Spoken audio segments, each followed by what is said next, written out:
Você não vai acreditar como que os outros países estão vendo o Brasil. Você viu como que o Brasil tem aparecido recentemente nas páginas, manchetes dos jornais internacionais? Só tem aparecido quando as notícias são muito, muito ruins.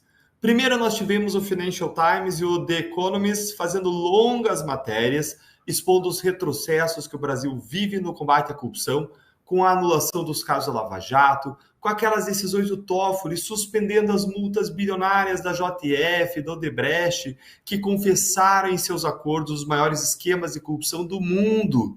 Agora nós temos o Financial Times, mais uma vez, trazendo uma manchete sobre o Brasil e, como você pode imaginar, não é nada bom. Dizendo aí, sobre Lula, o Brasil está caminhando no lado selvagem das finanças.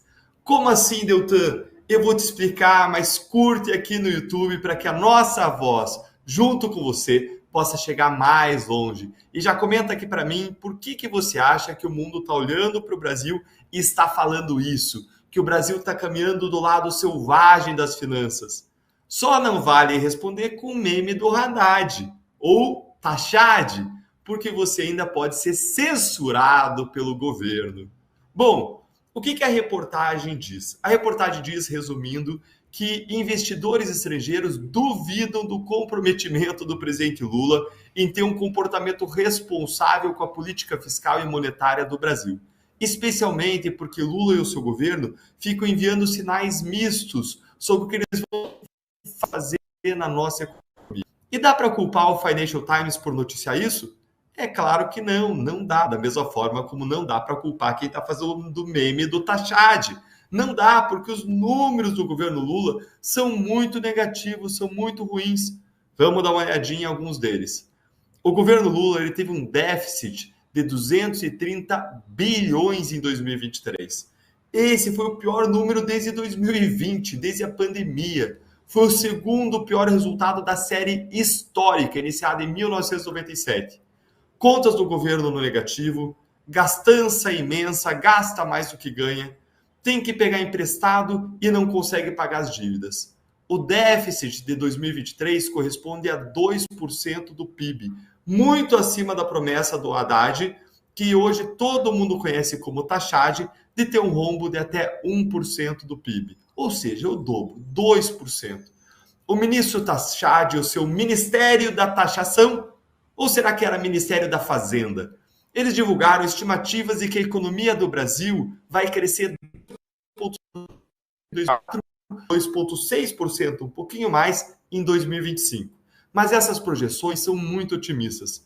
O FMI, o Fundo Monetário Internacional, prevê apenas 2,1% e 2,4%, e não os 2,5% e 2,6%. E o mercado financeiro tem projeções piores, de que o Brasil vai crescer apenas 2,1% em 2024 e 1,97% em 2025. Ninguém acredita mais que Lula e o seu governo vão fazer o que eles dizem, porque todo mundo sabe que eles não têm compromisso real com a responsabilidade fiscal e com os cortes de gastos, mas apenas com o quê? Com o aumento cada vez maior dos gastos e também, é claro, necessário para poder gastar, da arrecadação. O Tachad que o diga. O governo também prevê uma inflação maior, uma inflação de quase 3,9%, enquanto o mercado é ainda mais pessimista, achando que a inflação vai bater 4,02% em 2024. O crédito também deve continuar caro, com a taxa Selic permanecendo em 10,5% até dezembro e terminar 2025 em 9,5%, segundo as projeções do mercado. E qual é a consequência direta de um crédito mais caro para a população? A consequência é que o crédito caro, ele emperra a economia, ele impede investimentos. Afinal de contas, os empresários, vale mais a pena para eles colocar o dinheiro em novos negócios, empresas, com todo o risco que isso significa, ou colocar em aplicações financeiras, ganhando com o que a gente chama de rentismo, a renda da aplicação financeira. Acaba valendo a pena mais o rentismo, a renda da aplicação financeira. E aí não acontece investimento, empreendedorismo, geração de emprego e renda. E a população em geral também acaba consumindo menos quando as taxas de juros estão altas. Por outro lado, não tem como baixar juros como o Lula diz que quer fazer na canetada, sem que houver um controle da dívida, porque ninguém empresta para o governo a juros baixos se ele aponta que ele vai ser um mau pagador, se ele gasta mais do que ele ganha. Além disso, se ele quiser baixar na canetada, explode a inflação. Ou seja, não tem saída se não for o governo economizar. Mas Lula mostra que ele não quer saber de economizar. Além disso tudo, nós temos, aliás, Lula prometeu agora um contingenciamento de 15 bi, mas o mercado estava apontando, é preciso de 22 bi.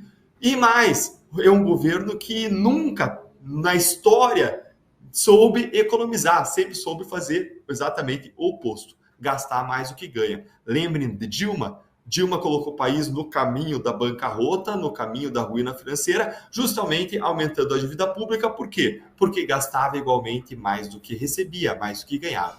Além disso tudo, nós temos um fundo eleitoral agora de 5 bilhões, 4,9 para ser exato, 5 bilhões de reais para as eleições municipais deste ano, que é um fundo 2 vezes maior do que o que foi nas eleições que contou com 2 bilhões de dinheiro público para campanhas eleitorais. Imagine isso, na situação em que o Brasil está hoje, com déficit recorde, com um rombo enorme nas contas públicas, os nossos políticos liberaram para eles mesmos gastarem em campanhas eleitorais quase 5 bilhões de reais, sendo que uma parte disso, como a gente infelizmente bem sabe, vai ser desviada para os bolsos de uma grande parte desses políticos que quer apenas enriquecer e desviar dinheiro público por meio da política. O valor de 5 bilhões é tão alto que, para você ter uma ideia, foi o mesmo valor que foi utilizado para as campanhas eleitorais de 2022 para deputados, senadores, governadores, presidente da República. Enquanto os políticos vão esbanjar aí o dinheiro público, vão chafurdar no dinheiro público como porcos chafurdam na lama ao longo dessas eleições, o governo do Tachad, ele segue fazendo o quê? Segue taxando as blusinhas, as suas comprinhas da Shein e da Shopee, para continuar a manter os privilégios dessa casta que rouba o Brasil há mais de 500 anos. Dá para reclamar que a população indignada esteja fazendo memes para denunciar esses abusos? É claro que não. E é por isso que os memes estão fazendo tanto sucesso, porque eles estão mostrando a realidade do desgoverno Lula 3.